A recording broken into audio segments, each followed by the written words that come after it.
કૃષ્ણ કૃષ્ણાવતારાણામ ખંડનમ યત્ર યુક્તિભિઃ કૃતમ સ્યાતાની શાસ્ત્રાણી ન માન્યાની કદાચન. મહારાજ શિક્ષાપત્રીનો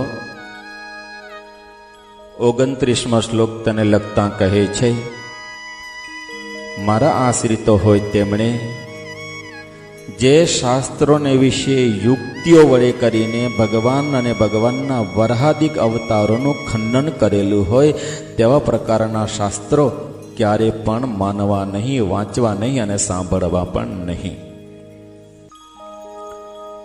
શતાનંદ સ્વામી આ શ્લોકનો ભાવ સમજાવતા કહે છે કે કેટલાક માયાવાદી પુરુષો યુક્તિઓ વડે કરીને ભગવાનના આકારનો, ભગવાનના સ્વરૂપનું ખંડન કરતા હોય છે. માયાવાદી એટલે નિરાકારવાદી પુરુષો, જેને સાંકર વેદાંતિઓ કહે છે.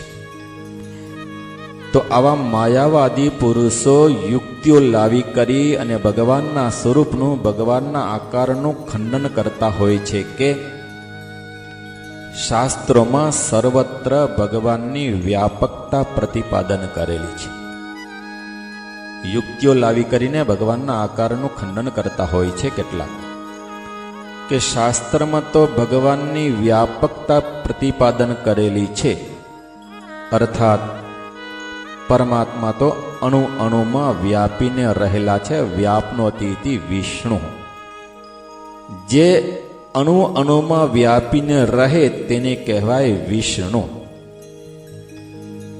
તો વ્યાપકપણું એ જ પરમાત્માનું પ્રધાન લક્ષણ છે.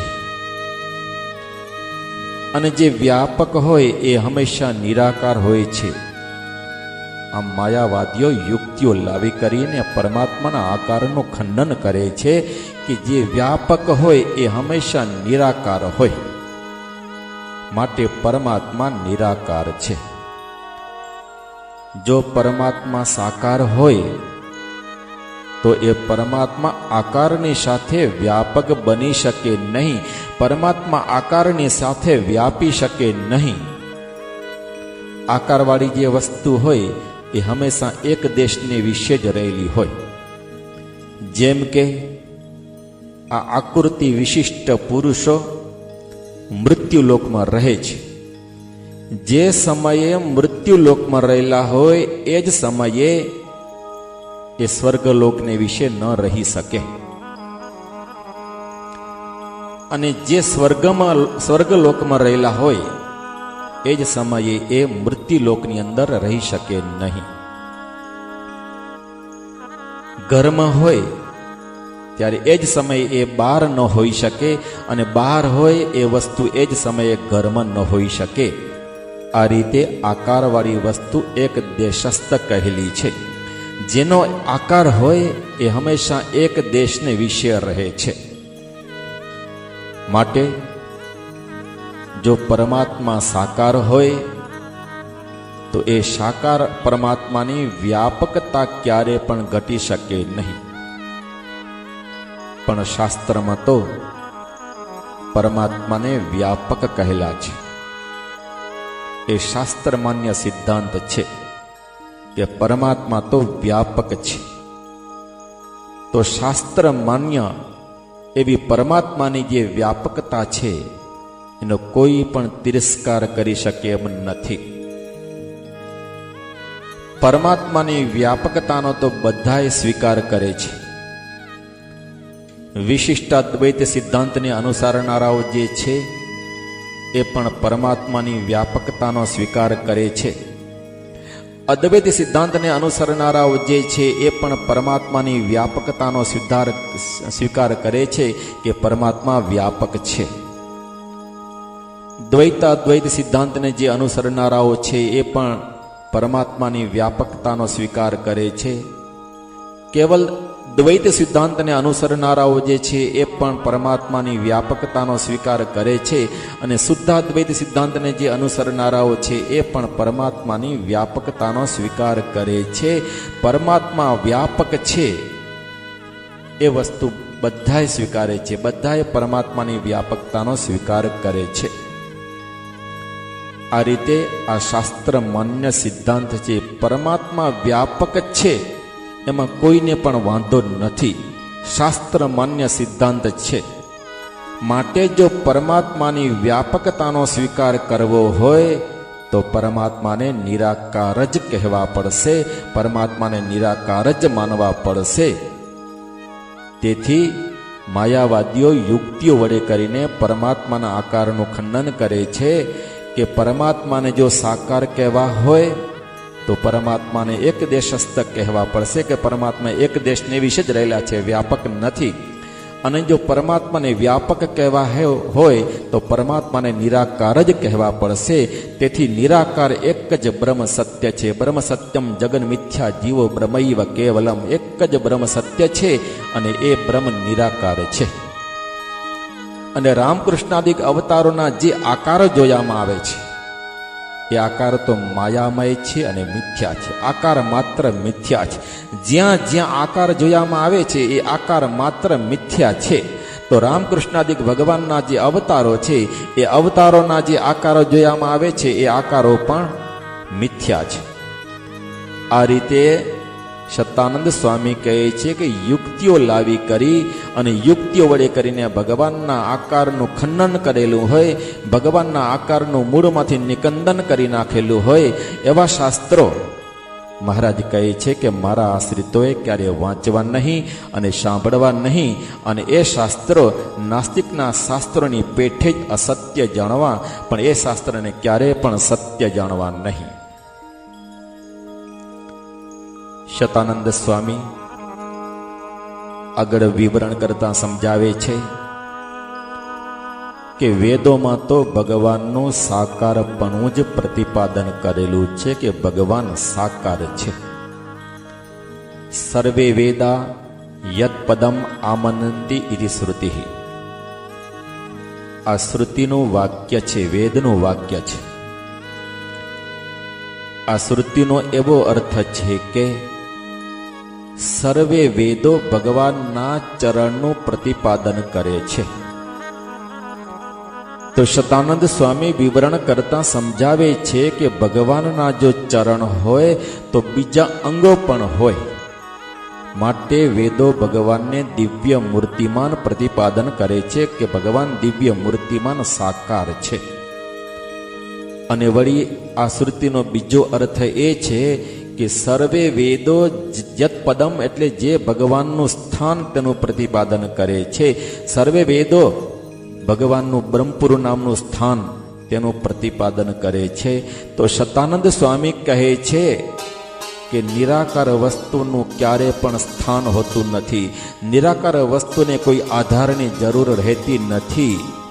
આધાર તો સાકાર વસ્તુને જોઈએ.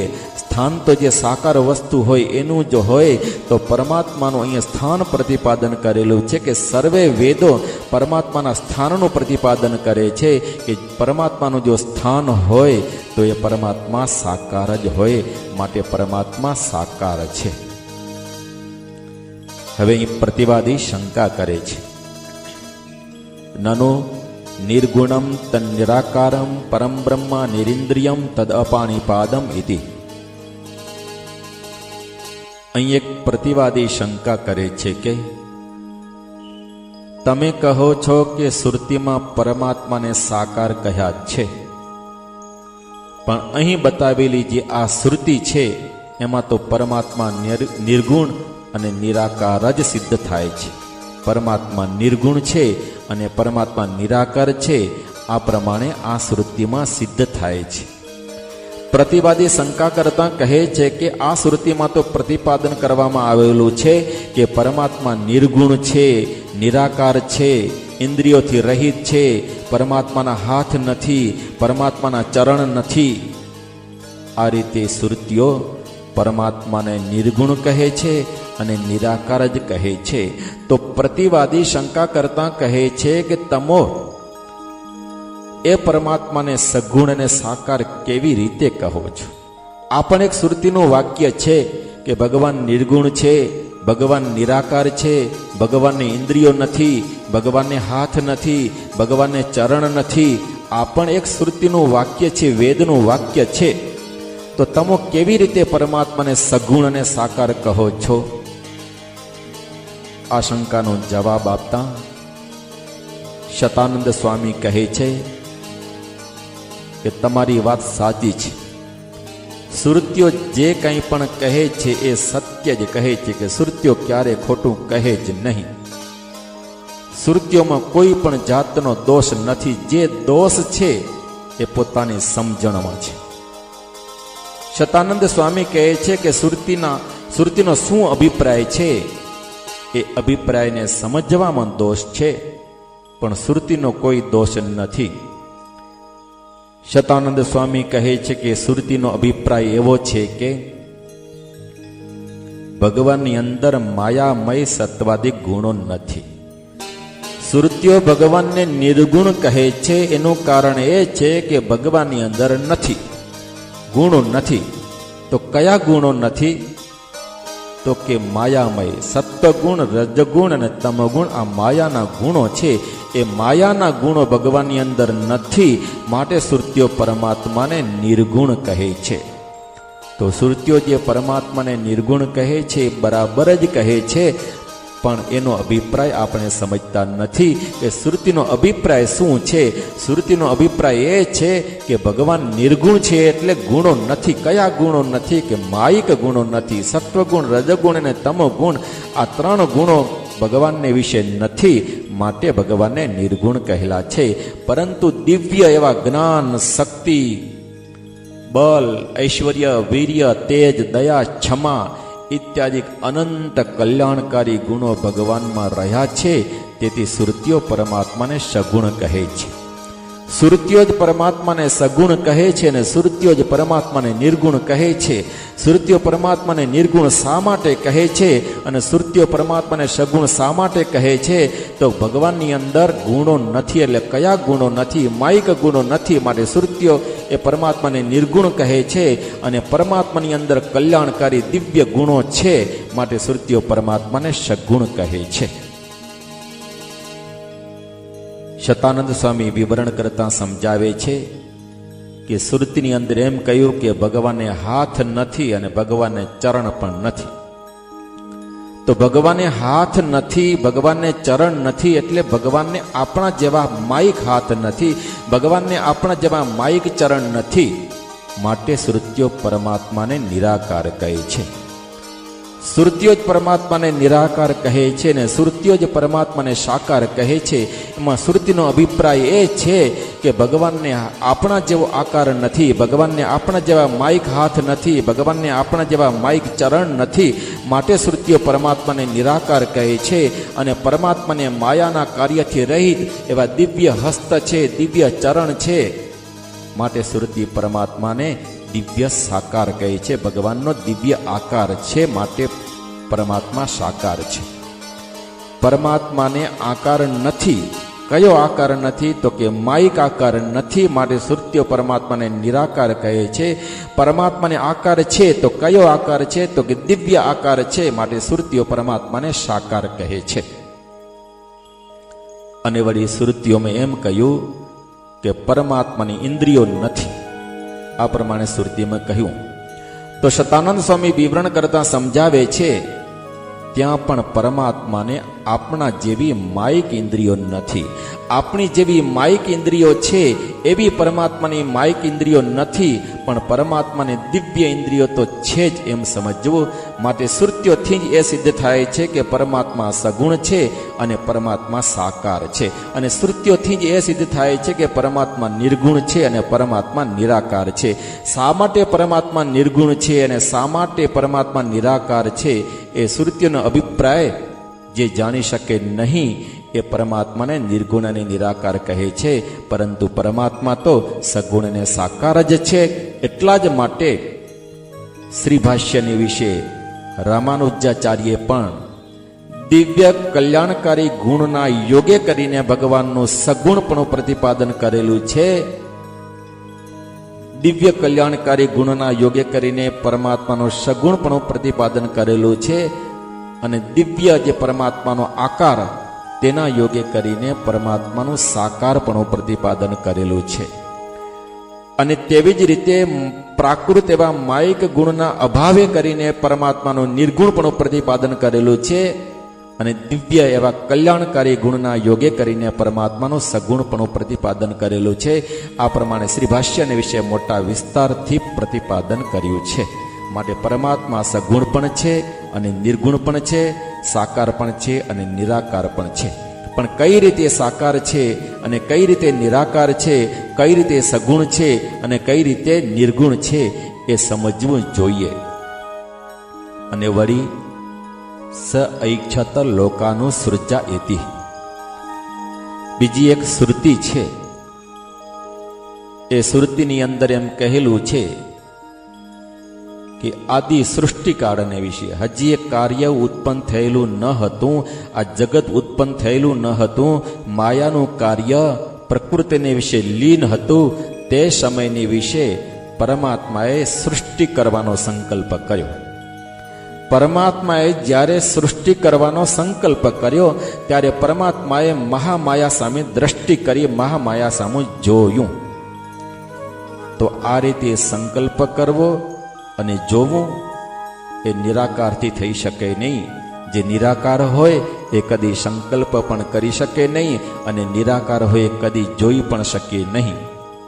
તો શતાનંદ સ્વામી કહે છે કે આ શ્રુતિથી સિદ્ધ થાય છે કે હજુ માયાનું કાર્ય ઉત્પન્ન થયું જ ન હતું. આ આપણી જે આંખ છે એ માયાનું કાર્ય છે. હજી નેત્રો ઉત્પન્ન થયા જ ન હતા. પ્રકૃતિથી ઉત્પન્ન થયેલું જે માયાનું કાર્ય પ્રકૃતિને વિશે લીન હતું, હજી આ નેત્રો ઉત્પન્ન થયેલા ન હતા. તે સમયને વિશે પરમાત્માએ સંકલ્પ કર્યો અને પરમાત્માએ માયા સામું જોયું. તો પરમાત્મા પાસે નેત્રો ક્યાંથી આવ્યા? કારણ કે માયાનું કાર્ય હજી ઉત્પન્ન થયેલું નથી, હજી નેત્રો ઉત્પન્ન થયા જ નથી. તેથી પહેલા જ પરમાત્માની પાસે નેત્રો હતા. માટે એ પરમાત્માના નેત્રો માયિક ન હતા, પણ પરમાત્માના નેત્રો દિવ્ય હતા. માટે પરમાત્માના માયિક નેત્રો ક્યારે પણ સંભવી શકે નહીં, કારણ કે માયાનું કાર્ય હજી ઉત્પન્ન થયેલું જ ન હતું. માટે શતાનંદ સ્વામી કહે છે કે સિદ્ધ એ થાય છે કે પરમાત્માને દિવ્ય નેત્ર છે. અને જો નેત્ર હોય તો બીજી ઇન્દ્રિયો પણ હોય. માટે પરમાત્માની દિવ્ય અમાયિક ઇન્દ્રિયો પણ છે, આવું સિદ્ધ થાય છે. પરમાત્માએ મહામાયા સામું જોયું એટલે સિદ્ધ થાય છે કે પરમાત્માને નેત્ર છે. પરમાત્માના જો નેત્ર હોય તો બીજી ઇન્દ્રિયો પણ હોય. માટે એ સિદ્ધ થાય છે કે પરમાત્માને દિવ્ય ઇન્દ્રિયો છે, પણ માયિક ઇન્દ્રિયો નથી. શતાનંદ સ્વામી વિવરણ કરતા સમજાવે છે કે તમામ શ્રુતિઓથી એ જ સિદ્ધ કરી શકાય છે કે પરમાત્મા માયિક ઇન્દ્રિયો, માયિક શરીર અને માયિક ગુણોથી રહિત છે. પરમાત્મા માયિક ઇન્દ્રિયોથી રહિત છે, પરમાત્મા માયિક શરીરથી રહિત છે, પરમાત્મા માયિક ગુણોથી રહિત છે.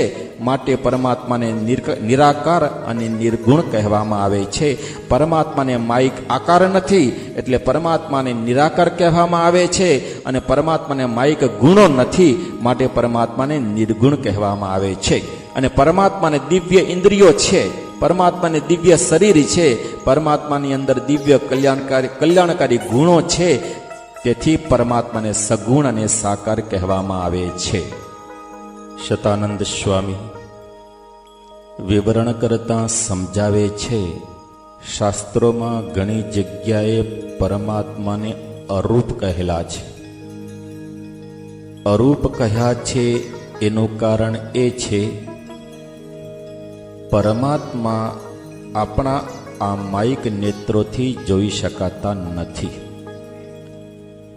તેથી પરમાત્માને શ્રુતિઓમાં અરૂપ કહ્યા છે. આપણા આ માયિક નેત્રોને કોઈ પણ પદાર્થને જ્યારે જોવું હોય ત્યારે બે વસ્તુની જરૂર પડે છે. એક તો પ્રકાશ, આલોક, અને બીજું રૂપ. આલોક અને રૂપ એ વિના આ માયિક નેત્ર છે એ માયિક પદાર્થને ક્યારે પણ ગ્રહણ કરી શકે નહીં. એક તો પદાર્થ રૂપવાળું હોવું જોઈએ અને ઉપર પ્રકાશ હોવો જોઈએ. એ પદાર્થ જો અંધારામાં રહેલું હોય તો ભલે ન રૂપવાળું હોય છતાં પણ જોઈ શકાય નહીં, પરંતુ એ પદાર્થની અંદર રૂપ હોય અને જો પ્રકાશ હોય તો જ માયિક ઇન્દ્રિયો છે એ પદાર્થને ગ્રહણ કરી શકે છે. તો માયિક તમામ પદાર્થોની અંદર જો રૂપ હોય, એ રૂપવાળું પદાર્થ હોય તો જ નેત્ર ગ્રહણ કરી શકે, પરંતુ માયિક પદાર્થ જો અરૂપ હોય તો એ નેત્ર ક્યારે પણ ગ્રહણ કરી શકે નહીં. તો પરમાત્મા દિવ્ય દ્રષ્ટિથી જ જોઈ શકાય છે. માયિક દ્રષ્ટિથી પરમાત્મા જોઈ શકાતા નથી, માટે પરમાત્માને અરૂપ કહેલા છે. પરમાત્મામાં રૂપ નથી એટલે એ આ નેત્રથી જોઈ શકાતા નથી એવું નથી, પરંતુ આપણી દ્રષ્ટિ માયિક છે. માયિક દ્રષ્ટિથી દિવ્ય એવા જે પરમાત્મા જોઈ શકાતા નથી, માટે શાસ્ત્રમાં પરમાત્માને અરૂપ કહેલા છે. શતાનંદ સ્વામી વિવરણ કરતા સમજાવે છે કે પરમાત્મા દિવ્ય દ્રષ્ટિથી જ જોઈ શકાય છે, માટે પરમાત્માનું દિવ્ય રૂપ, પરમાત્માની દિવ્ય આકૃતિ કહેવામાં કોઈ પ્રકારનો બાદ નથી.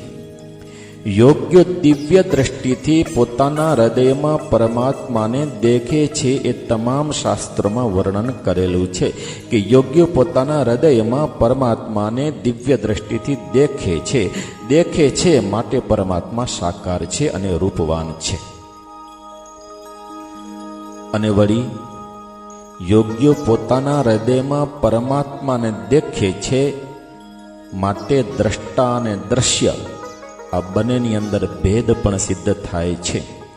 જેમાં આપણે કોઈ માયિક પદાર્થ સામે હોય તેને આપણે આ નેત્રથી જોઈએ તો બંનેની અંદર ભેદ સિદ્ધ થાય છે કે આ નેત્ર દ્વારા જે જોનારો આત્મા છે એ દ્રષ્ટા છે, અને આ નેત્ર દ્વારા જે પદાર્થ જોયામાં આવે છે એ દ્રશ્ય છે. તો દ્રશ્ય એવું જે પદાર્થ છે એ તો જડ છે, અને નેત્ર દ્વારા જોનારો એવો જે જીવાત્મા છે એ તો દ્રષ્ટા છે. જ્યારે જુએ છે, દેખે છે આવું પ્રતિપાદન કરવામાં આવે ત્યારે દ્રષ્ટા અને દ્રશ્ય આ બંનેની અંદર ભેદ સિદ્ધ થાય છે. તો શતાનંદ સ્વામી વિવરણ કરતા સમજાવે છે કે અહીં એમ કહ્યું કે યોગ્ય પોતાના હૃદયને વિશે પરમાત્માને દેખે છે, તેથી દેખનારો જે યોગીનો આત્મા પરમાત્મા થકી ભિન્ન છે. પરમાત્મા તત્વ અલગ છે અને જીવ તત્વ જે આત્મા તત્વ એ પણ અલગ છે. પરમાત્મા એક છે અને આત્માઓ અનેક છે. પરમાત્મા શેષી છે અને આત્માઓ શેષ છે. પરમાત્મા સ્વામી છે અને આત્માઓ દાસ છે. પરમાત્મા એક ઉપાસ્ય મૂર્તિ છે અને આત્માઓ છે એ પરમાત્માની ઉપાસના કરનાર ઉપાસક છે. પરમાત્મા નિયામક છે અને આત્માઓ નિયામ્ય છે. પરમાત્મા કર્મફળના પ્રદાતા છે અને આત્માઓ કર્મફળના ભોગતા છે. પરમાત્મા છે એ વિભુ છે અને આત્માઓ છે એ અણુ છે. આત્માઓ આધેય છે અને પરમાત્મા આત્માઓના આધાર છે. આત્માઓ વ્યાપ્ય છે અને પરમાત્મા છે વ્યાપક છે. આત્માઓ છે શરીર છે અને પરમાત્મા છે શરીરી છે. આત્માઓ અલ્પજ્ઞ છે અને પરમાત્મા છે સર્વજ્ઞ છે.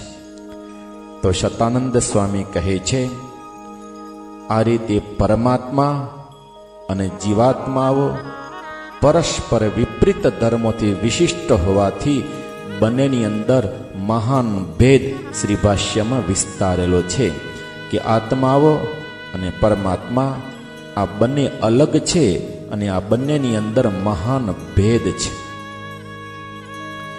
શતાનંદ સ્વામી વિવરણ કરતા સમજાવે છે કે શ્રુતિઓની અંદર આત્મા અને પરમાત્માને ઘણી જગ્યાએ એક કહેલા છે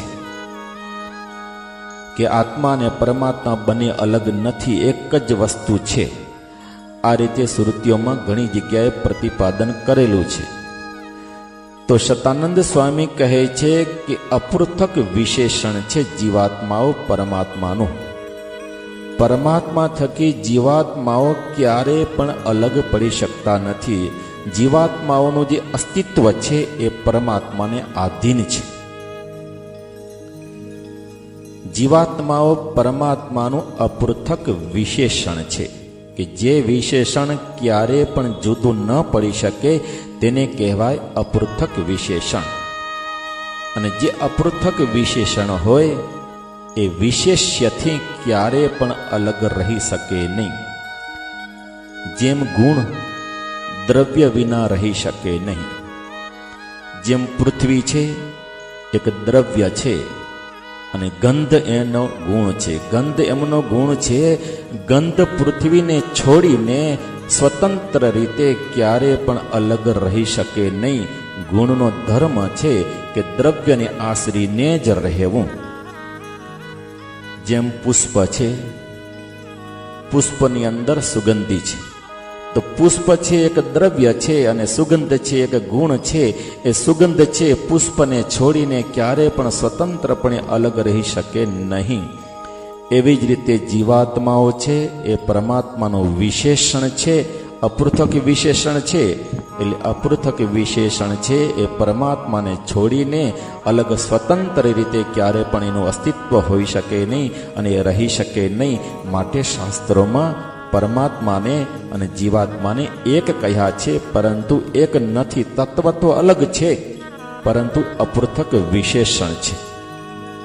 તત્વે કરીને તો તમામ આત્માઓ પરમાત્મા થકી જુદા છે. શરીર અને શરીરી એવા ભાવથી એકતા છે, અપૃથક છે. પણ તત્વે કરીને આત્માઓ પણ જુદા છે અને પરમાત્મા પણ જુદા છે. આ રીતે મહારાજે સર્વે શ્રુતિઓથી અને પુરાણોથી નિશ્ચય કરેલો છે કે પરમાત્મા સાકાર છે, માયા થકી પર છે અને જીવાત્માઓ થકી પણ પર છે. ત્રણ તત્વ છે, જીવ, ઈશ્વર અને માયા. તો પરમાત્મા સાકાર છે અને માયા થકી પણ પર છે અને જીવાત્માઓ થકી પણ પર છે. હવે શતાનંદ સ્વામી આગળ વિવરણ કરતા સમજાવે છે કે પ્રતિવાદી અહીં શંકા કરે છે કે માયા પરમ સાકારમ બ્રહ્મ ચેત તર્હિ તત સ્થાનમપી વક્તવ્યમ ઇતિ ચેત સત્યમ.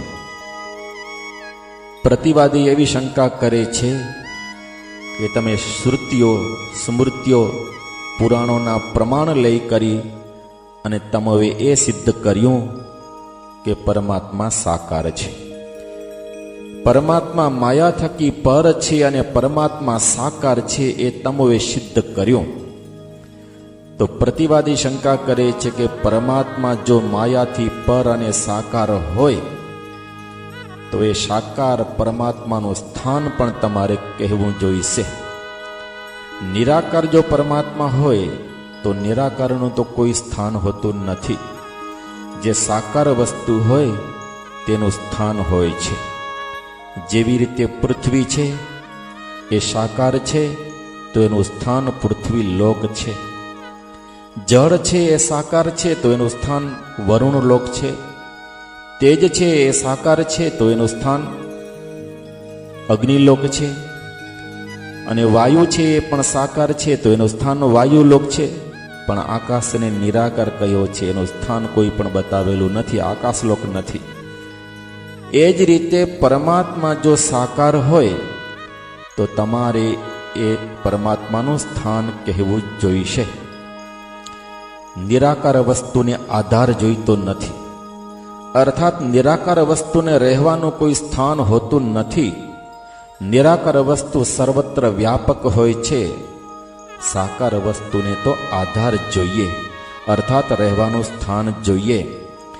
માટે પ્રતિવાદી કહે છે કે તમે ભગવાનને જો સાકાર કહેતા હો તો તમારે એ સાકાર ભગવાનનું સ્થાન પણ કહેવું પડશે.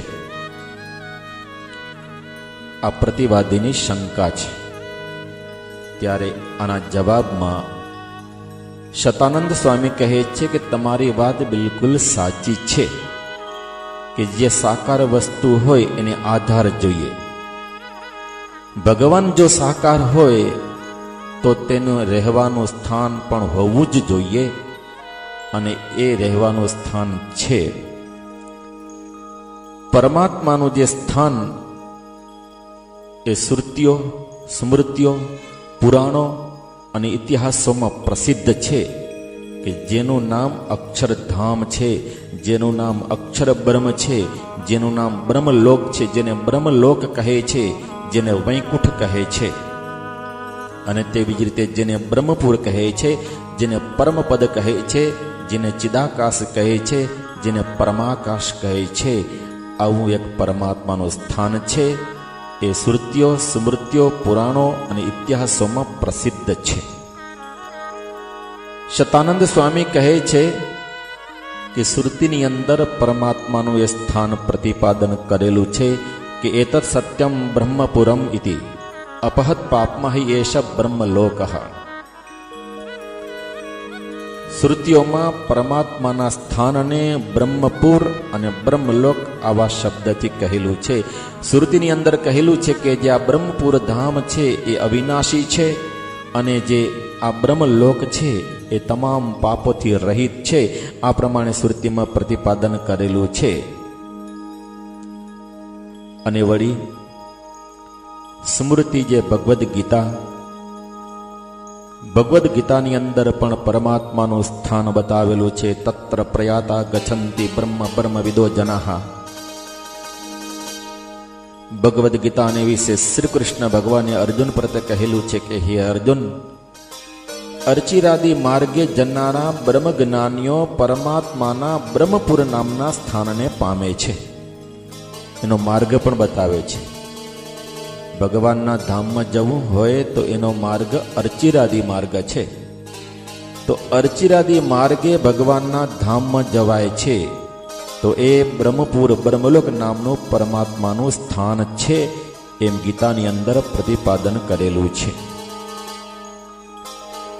શતાનંદ સ્વામી વિવરણ કરતા સમજાવે છે કે જેમ શ્રુતિની અંદર, વેદની અંદર ભગવાનનું ધામ પ્રતિપાદન કરેલું છે, સ્મૃતિ ભગવદ્ ગીતા તેની અંદર જેમ ભગવાનનું સ્થાન પ્રતિપાદન કરેલું છે, એ જ રીતે ભાગવતને વિશે પણ ભગવાનનું સ્થાન પ્રતિપાદન કરેલું છે કે તદાહુ અક્ષરમ બ્રહ્મ સર્વકારણ કારણમ વિષ્ણુર્ધામ પરમમ સાક્ષાત પુરુષસ્ય મહાત્મનઃ. ભાગવતને વિશે કહેલું છે કે જે ભગવાનનું અક્ષર બ્રહ્મ નામનું ધામ કહેલું છે એ તો સર્વે કારણનું કારણ છે.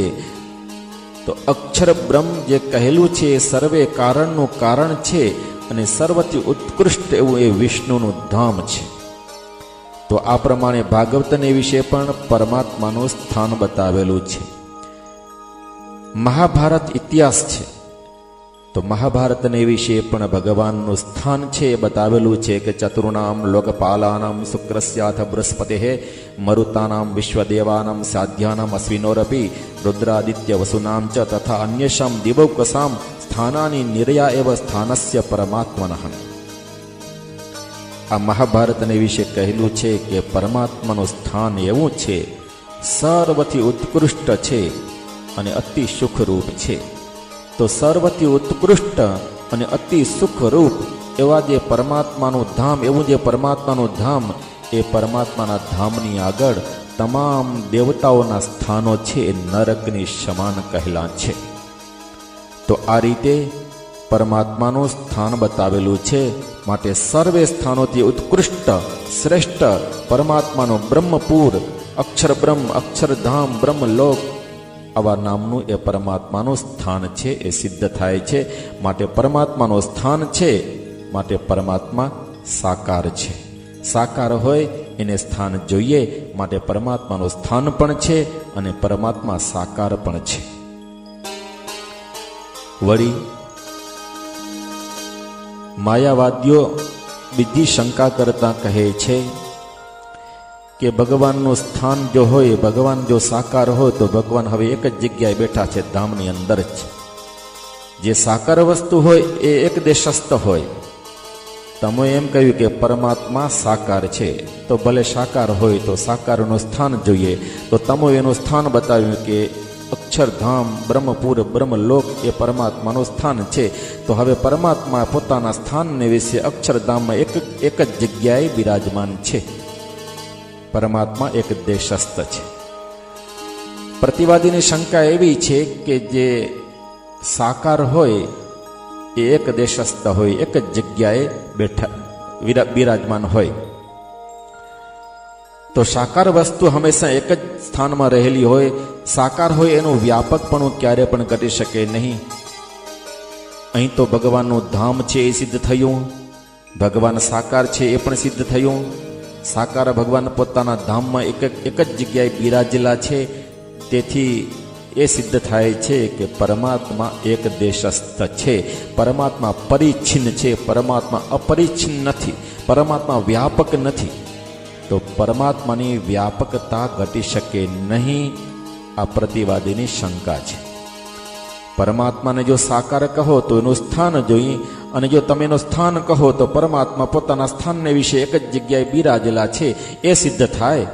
પણ પરમાત્માની વ્યાપકતા, વ્યાપકપણું ઘટી શકે નહીં.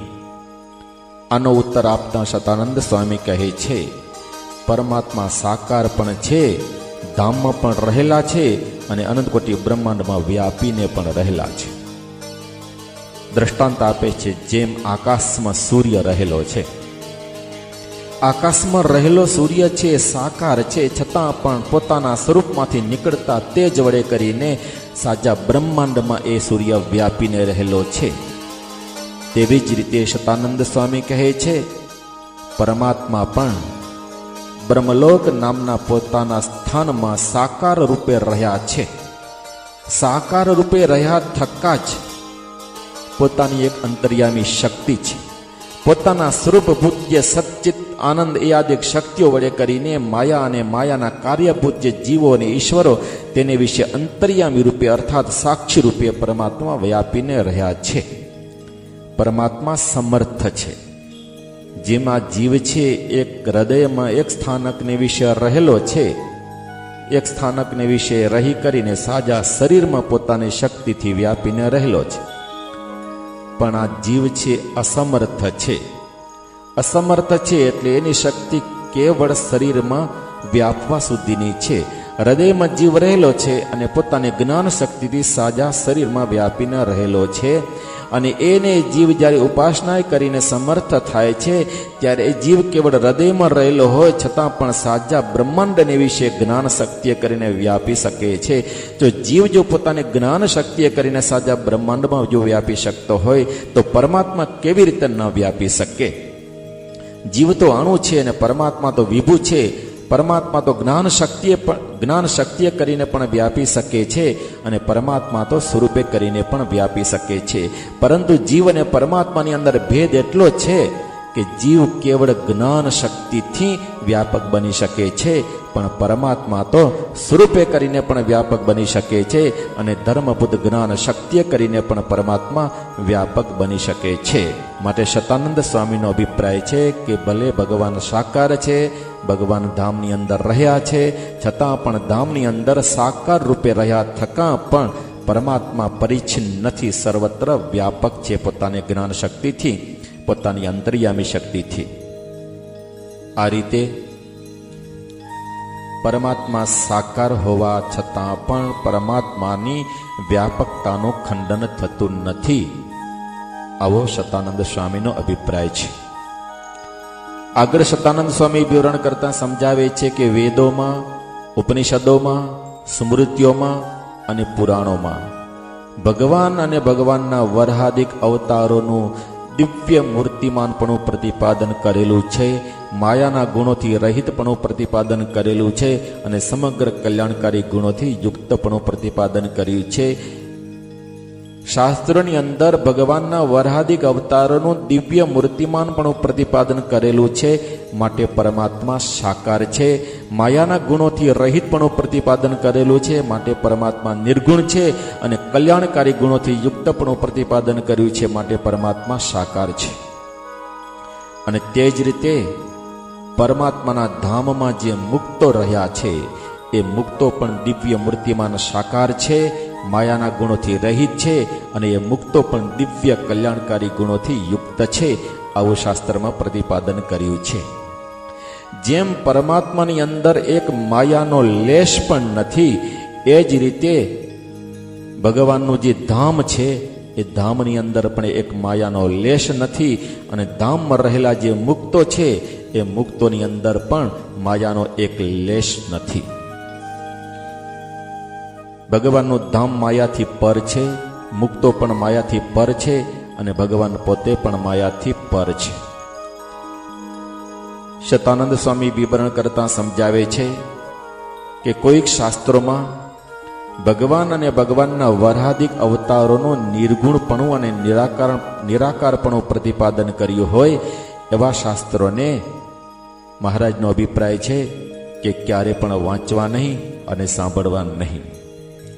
શતાનંદ સ્વામી કહે છે કે એટલું જ નહીં, જે શાસ્ત્રમાં વરાહાદિક અવતારોનું અપકૃષ્ટપણું પ્રતિપાદન કર્યું, હલકાપણું પ્રતિપાદન કર્યું હોય, અર્થાત વરાહાદિક અવતારોને પણ જીવની પંક્તિમાં બેસાડી દીધા હોય, તો શતાનંદ સ્વામી કહે છે કે એવા શાસ્ત્રોને પણ ક્યારે વાંચવા નહીં અને સાંભળવા નહીં, આવો સહજાનંદ સ્વામીનો અભિપ્રાય છે.